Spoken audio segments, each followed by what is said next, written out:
Escuela de Desarrollo Cristiano de Canadá. Introducción a las Epístolas Paulinas, con el pastor y profesor César Ortiz. Contextualizando las Epístolas Paulinas con la Iglesia de hoy. Su profesor César Ortiz les da la bienvenida. Muy buen tiempo para todos nuevamente aquí. Ya hemos visto algunos estudios y algunas lecciones sobre Tesalonicenses, hemos visto los Corintios y nuevamente aquí para llevarles aquí, yo soy César Ortiz, para llevarles la octava lección que es sobre los Gálatas. Gálatas estaba rodeado por unas tierras que colindaban con ella, con Galacia. Por un lado estaban Capadocia, el Ponto, Bitinia, Frigidia, Pisidia, Cilicia, y Galacia se encontraba en la mitad, en el Asia Menor. Se cree que Galacia estaba dividida en Galacia, lo que era la Galacia del norte y la Galacia meridional. Y se creen, algunos eruditos dicen que las iglesias estaban más o menos ubicadas en Galacia meridional. Así es de que, bueno, geográficamente ya hemos visto en dónde está. Usted debe de mirar en la Biblia o en mapas, no en la Biblia, en mapas, sobre en dónde estaba geográficamente ubicada Galacia. Y entonces así va a poder tener un aspecto más abierto de lo que es geográficamente el área de Galacia. Gálatas es una carta interesante. Gálatas se llama la Carta de la Libertad. Y la Carta de la Libertad por muchas razones que las vamos a estar viendo más adelante. Y bien podríamos decir que la carta a los Gálatas es la carta magna de la libertad cristiana. Pablo se mantiene incólume ante todos los intentos por encadenar la libertad cristiana al legalismo judío. En su manera de pensar, tal cosa constituiría una perversión total del verdadero evangelio, convirtiendo en el evangelio distinto y extraño. Es decir, que algunos estaba imperando el judaísmo, pero Pablo llevaba ese evangelio de la libertad, el evangelio sano, el evangelio que no tenía contaminación alguna. Entonces Pablo les estaba llevando a los hermanos este evangelio de la libertad. Inclusive él en algunos de los versículos nos dice que si aún viniera un ángel a predicarles otro evangelio, pues que no lo tomaran en cuenta, porque sería un evangelio pervertido. Y ni aún Pablo dice, ni aún yo mismo me atrevería a predicar un evangelio diferente. Es decir, que él quería el evangelio sano, el evangelio transparente, el evangelio que de verdad traía ese sentido de liberación. Hay un versículo que es el versículo clave de esta carta y es el capítulo 5, versículo 1 de la carta a los Gálatas, que dice: estad pues firmes en la libertad con que Cristo nos hizo libres y no estéis sujetos otra vez al yugo de la esclavitud. Entonces ahí Pablo presenta esto. La carta a los Gálatas y a los romanos ponen de relieve la salvación de las que hablan la carta a los Corintios. Gálatas es una defensa vigorosa, ¿no? Defensa vigorosa y tenaz de la doctrina de que el hombre no es justificado por las obras de la ley, sino por la fe de Jesucristo. Gálatas capítulo 2, versículo 16, donde nos dice: sabiendo que el hombre no es justificado por las obras de la ley, sino por la fe de Jesucristo. Nosotros también hemos creído en Jesucristo para ser justificados por fe de Cristo y no por las obras de la ley, por cuanto por las obras de la ley nadie será justificado. Entonces aquí ya encuentra un encare entre dos puntos de vista. Uno era el legalismo de los judíos, otro era la libertad. Uno era el poner la ley por delante de todo para justificar su vida, y otro era la libertad en Cristo. Entonces de ahí que esos primeros cristianos también andaban en una confusión tremenda. En ningún otro escrito se esforzó Pablo tanto por justificar la autenticidad de su comisión apostólica y de su mensaje como en este. Vamos a ver algunos antecedentes, y es que las cuestiones de la fecha y destinatarios, así como del lugar de composición de esta carta, son difíciles de contestar con certeza. Quizás fue el primer escrito de Pablo compuesto poco después de su primer viaje misionero a su regreso a Antioquía de Siria. En todo caso, aún las fechas más tardías suponen el transcurso de un periodo relativamente corto entre la fundación de las iglesias de las iglesias gálatas y la escritura de esta epístola. Si bien la carta va dirigida a las iglesias de Galacia, el problema de los destinatarios es difícil resolver, dado el significado de ese nombre en el siglo I. Es decir, Galacia podía entenderse más de una manera. El territorio original, situado en la parte oriental de Asia Menor, lo colonizaron los galos en el siglo III antes de Cristo, y de ellos tomó el nombre, ¿no? Entonces fue colonizado por los galos en el siglo III antes de Cristo, y por eso es que se le recibió el nombre de Galacia. Más tarde, después de que los romanos se apoderaron de la región, el territorio se extendió. Una zona del sur se anexó a la del norte y la nueva provincia se llamó Galacia. Cuando Pablo escribió la carta, pues, se dirigió a los habitantes de Galacia septentrional o meridional. La mayor parte de los comentaristas antiguos opinan lo primero, la mayoría de los más recientes lo segundo. O sea, ¿cuál fue la respuesta al mensaje de Galacia? No queda afectado. Es decir, sea en Asia septentrional o sea en Asia meridional, hay un mensaje específico. No importa tanto el punto geográfico donde estaban ubicadas las iglesias de Galacia, no importa tanto, pero sí es de importancia saber cuál es el tema central. Y vuelvo a repetirles, esta es la carta de la libertad.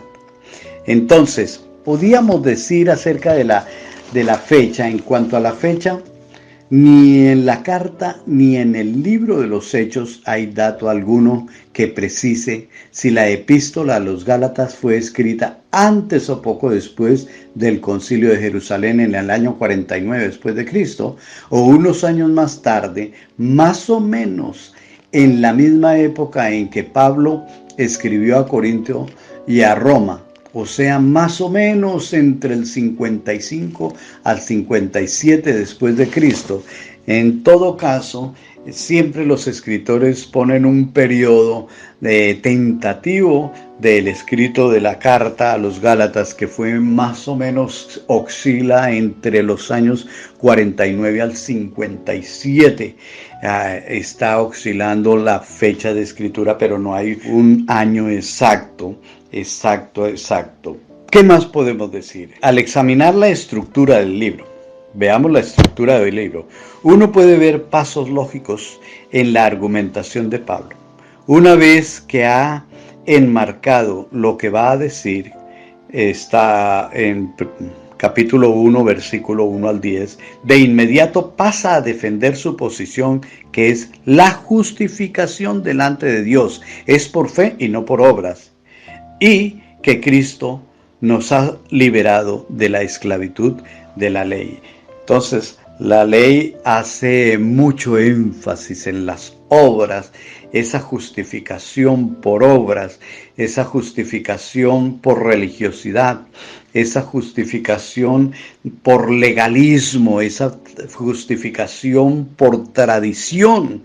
Entonces, Pablo les quiso aclarar a los hermanos de Galacia que no era ese el medio de la justificación a través de la ley. Hay 5 divisiones en estos 6 capítulos que tiene los Gálatas.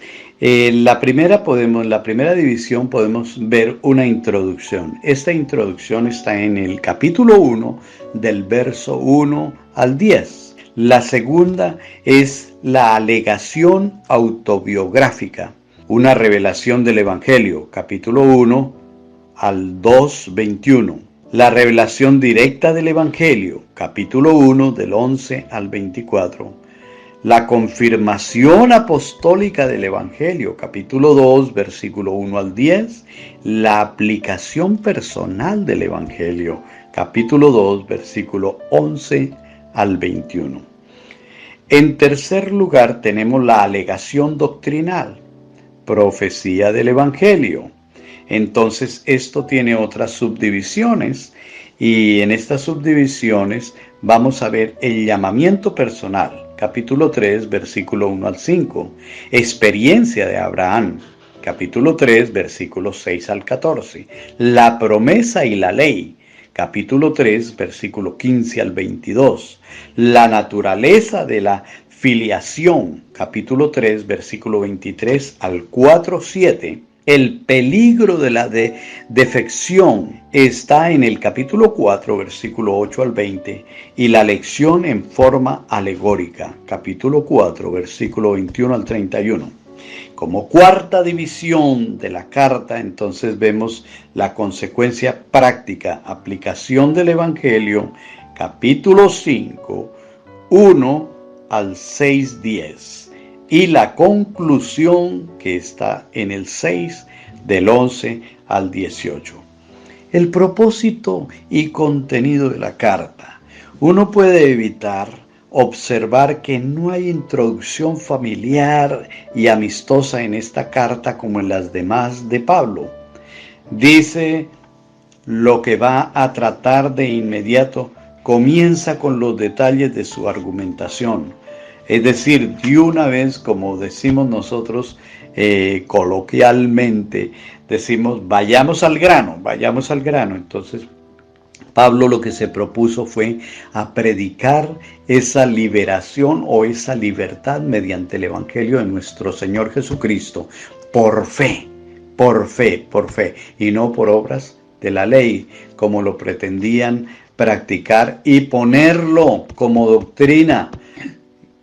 Seguir la tradición de la doctrina de los judíos cristianos que querían hacer que los gentiles se judaizaran, y más adelante ellos hacían mucho énfasis en la circuncisión, o sea que tenían que circuncidarse para ser partícipes de este nuevo evangelio que supuestamente. Entonces, claro, fue cuando Pablo les dijo, no, vamos a aclarar la situación y yo les quiero aclarar. Y en los primeros capítulos, el primer capítulo, él entra de una vez diciéndole que la salvación es a través de una libertad del evangelio en nuestro Señor Jesucristo. Pablo estaba sorprendido de que estas congregaciones cristianas tan pronto flaquearan en su fidelidad a Cristo y a Él mismo, a lo que Él había fundado, a sus enseñanzas, a sus doctrinas. Condena sin vacilar a los pervertidos del Evangelio, ahí lo vemos en el capítulo 1, versículos 6 y 7, e invoca sobre ellos la maldición de Dios, capítulo 1, versículo 8 y 9. O sea que Pablo iba con airado, se pudiera decir airado, en una forma airada, diciéndoles, no Señor, no vamos a pervertir el Evangelio. El Evangelio de Cristo debe ser claro, transparente, sano en todo sentido, porque es el Evangelio de nuestro Señor Jesucristo. Él nos predicó un Evangelio sano, un Evangelio transparente, un Evangelio que de verdad hiciera una obra en la vida personal del individuo y no en una mezcolanza que se pudiera decir que religiosa, sino una claridad en su evangelio. Y vemos que, en primer lugar, él mismo ha recibido el evangelio de Cristo, o sea, Pablo recibe el evangelio de Cristo, capítulo 1, versículos 11 y 12. No solo se lo han comunicado otros, solo han estado de acuerdo con él en su mensaje y ministerio. Por tanto, basado en su propia experiencia, también confirmada, alega que su mensaje es genuino, es decir, es una vivencia lo que él estaba viviendo en su vida. En segundo lugar, vemos que el evangelio no es algo nuevo, estaba ya presente en el Antiguo Testamento, capítulo 3, versículo 8. Abraham es el gran ejemplo de la justificación por fe. Es decir, la predicación de la fe no venía del Nuevo Testamento, ya venía como una práctica del Antiguo Testamento enseñada y vivida por este hombre y padre de la fe, quien fue Abraham. ¿Cómo llegó a esta relación antes de que la ley fuera promulgada? La ley no lo justificó, ni puede justificar a nadie. Leamos capítulo 3, versículo 9 al 14, que la ley no puede justificar, ni justificó a nadie. No se puede hacer justificación a través de la ley. Pablo desarrolla este principio, contrastando el niño con el hijo, según el capítulo 3, versículo 23 al 4, 7. Y tomando la historia de los dos hijos de Abraham para enseñar en forma alegórica la misma verdad, capítulo 4, versículo 21 al 31. ¿Sí? Sin embargo, había lo que existía, el ayo para los niños. Les enseñaban creo que en sus primeros 8 años les daban las lecciones, les enseñaban la ley. Era un ayo, eran adoctrinados, y entonces así desde pequeños les enseñaban ciertas doctrinas, y por eso era que eran fundamentalistas en sus creencias, eran radicales en sus creencias. Era difícil predicarles a los judíos el evangelio de la libertad. Era muy difícil predicarles a ellos porque ellos traían tradiciones radicales en su vida. Como tercer punto, dice que el evangelio produce efecto en la vida personal. Gálatas 5:1, ya lo vimos. Estad pues firmes en la libertad con que Cristo nos hizo libres, y no estéis otra vez sujetos al yugo de la esclavitud. Bien podríamos decir que la carta a los Gálatas es la carta de esa libertad genuina, de la libertad cristiana. Cuando se aplica, da al individuo libertad de la esclavitud del pecado. Lo libera de esa esclavitud del pecado, así como fueron los judíos libres de la esclavitud de los egipcios. Entonces el Señor vino para dar la libertad del pecado, de la gente que vivía en el pecado. No había ese concepto tan claro del pecado, y Pablo tuvo que entrar a explicarles. Triunfo sobre la carne, que es otra de las cosas. Ahí vemos pasajes contrapuestos en el capítulo 5, cuando habla sobre el fruto, el fruto de la carne y el fruto del espíritu, los deseos de la carne. Y ustedes ven una lista grandísima, y al final de esa lista grandísima sobre los deseos pecaminosos de la carne, entonces dice, y cosas semejantes a estas, o sea, que la lista continuaría. Pero en Gálatas capítulo 5, versículo 20 en adelante, está hablando del fruto del Espíritu. Entonces hay unos pasajes que están la carne, los deseos de la carne y los deseos del Espíritu. También lo vemos en Romanos, por allá también vemos en Romanos en el capítulo 8, ¿no? pero los deseos de la carne y todas las manifestaciones de la carne es muerte. Y lo que Pablo quería explicarles, que los deseos del Espíritu y la vivencia en el Espíritu sería vida, sería paz, sería el gozo, sería todas estas cosas que trae el fruto del Espíritu. Cuando se aplica, da al individuo libertad de la esclavitud del pecado, triunfoso que triunfa sobre la carne, y la capacidad para hacer obras de justicia. Todo esto está enmarcado en la acción del Espíritu Santo en la vida del creyente. Si vivimos por el Espíritu, andemos por el Espíritu. Gálatas 5:25. Si vivimos por el Espíritu, andemos en el Espíritu. Y eso fue lo que Pablo les hizo énfasis. La vida en el Espíritu es muy importante, vivir en el Espíritu, porque el fruto del Espíritu es amor, gozo, paz, paciencia, benignidad, bondad, fe, templanza, mansedumbre. No, 9 características del fruto del Espíritu. Así es de que Pablo les habla y les hace énfasis en esto. Así pues, en Gálatas, probablemente el primer escrito de Pablo, tenemos una presentación vigorosa de la naturaleza de la justificación. La respuesta de la fe por parte del pecador no solo lo hace justo delante de Dios, sino que introduce en su vida la fuerza dinámica del Espíritu para hacer las obras de Dios. Y aquí haciendo relevancia también en algunos versículos, porque no podemos abarcar, porque el tiempo está limitado, pero no podemos abarcar. Entonces hay que mirar algunos versículos. Primero vamos a hacer relevancia en el capítulo 2, versículo 11, donde dice, forzando un enfrentamiento. Gálatas 2 nos trae un fascinante relato de lo que sucedía detrás de bambalinas con el problema de los judíos y los gentiles, entre los judíos y los gentiles, y cómo este problema estaba dividiendo a la iglesia primitiva. Pedro y Santiago, cuyas simpatías estaban con los cristianos judíos, actuaron hipócritamente para con los gentiles, hasta que finalmente, Pablo los confrontó públicamente. Hechos 15 nos da un informe más detallado de las desavenencias oficiales y cómo fueron finalmente resueltas.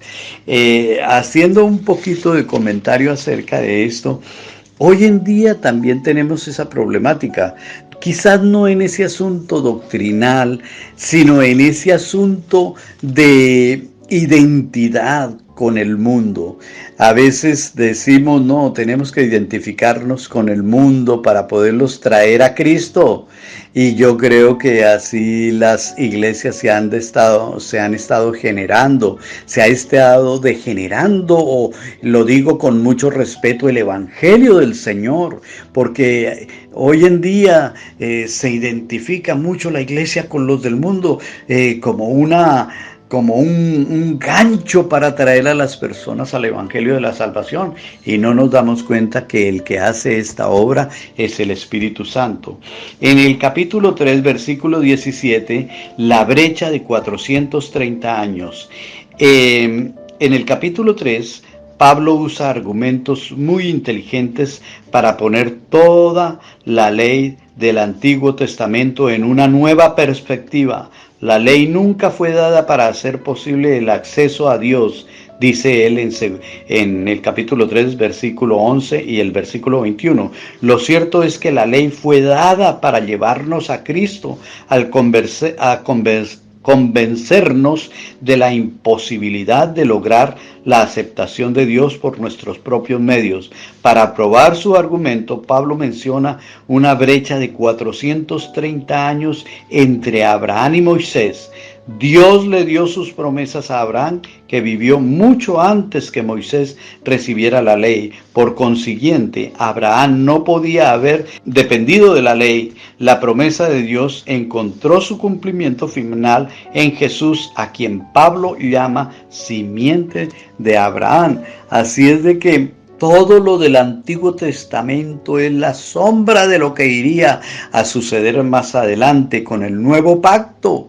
Ya no viviríamos más bajo la esclavitud de la ley, sino en la libertad en Cristo, porque en Cristo hemos sido libres. Y eso es lo que debemos de enseñarle a la gente y concientizarlos, ¿sí? Que la gente no calme sus conciencias a través de las obras, sino que la gente sea libre a través de ese evangelio de nuestro Señor Jesucristo.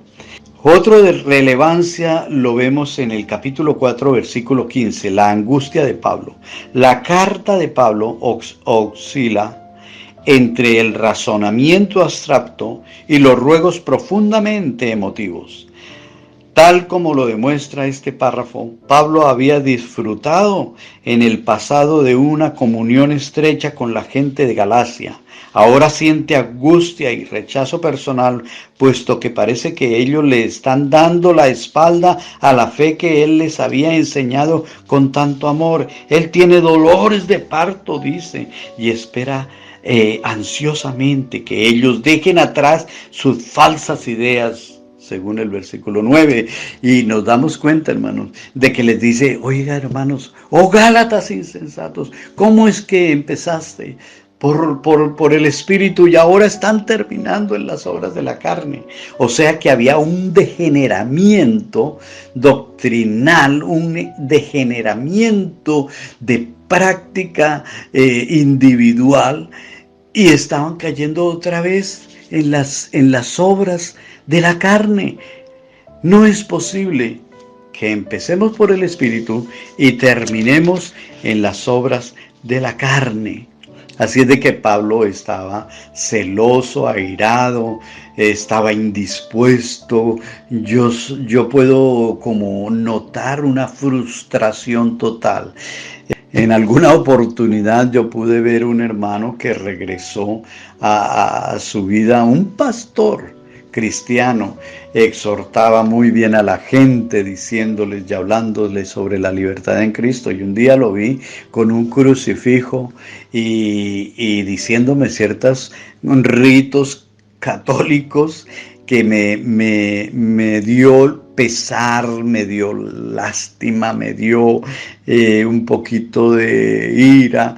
Dije: pero hermano, ¿qué le pasó? Y era que estaba trabajando con una denominación que están entre los cristianos y los católicos. No la quiero nombrar, pero el hombre ya llevaba su crucifijo y le dije: hermano, ¿cómo es que usted empezó por el Espíritu y ahora está terminando con esos deseos carnales y esas cosas de la vida antigua?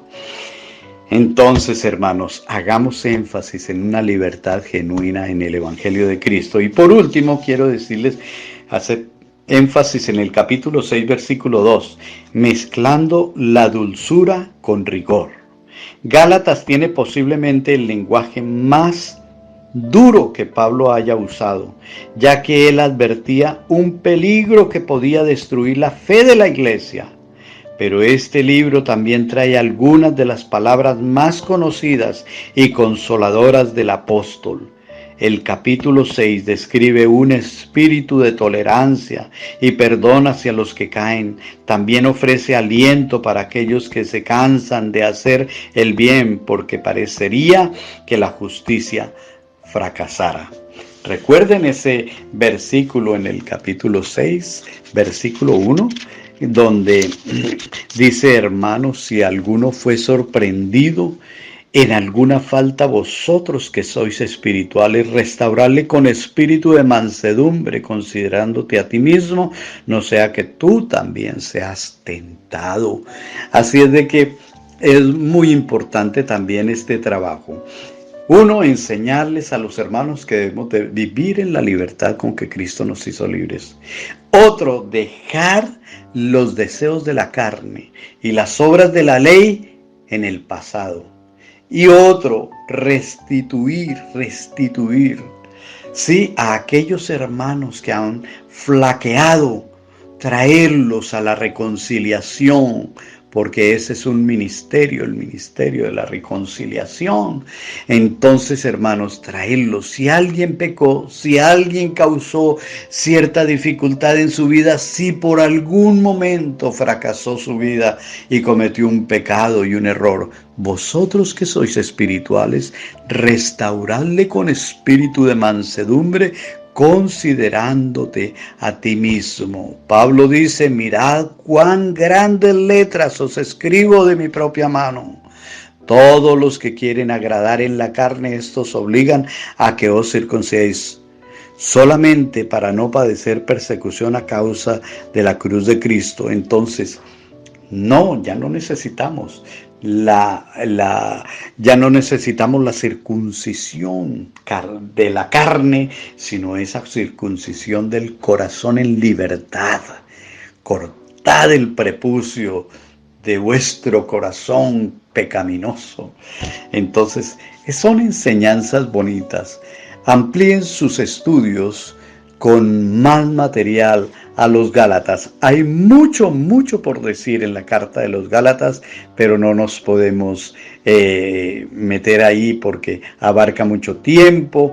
Hay todo lo que estaba imperando en ese tiempo, como el gnosticismo, que estaba tomando una fuerza grande. Esa era otra problemática de los Gálatas, pero Pablo les dice, estad pues firmes en la libertad, en el Evangelio de nuestro Señor Jesucristo. Hermanos, muchas gracias por su atención. Dios les bendiga.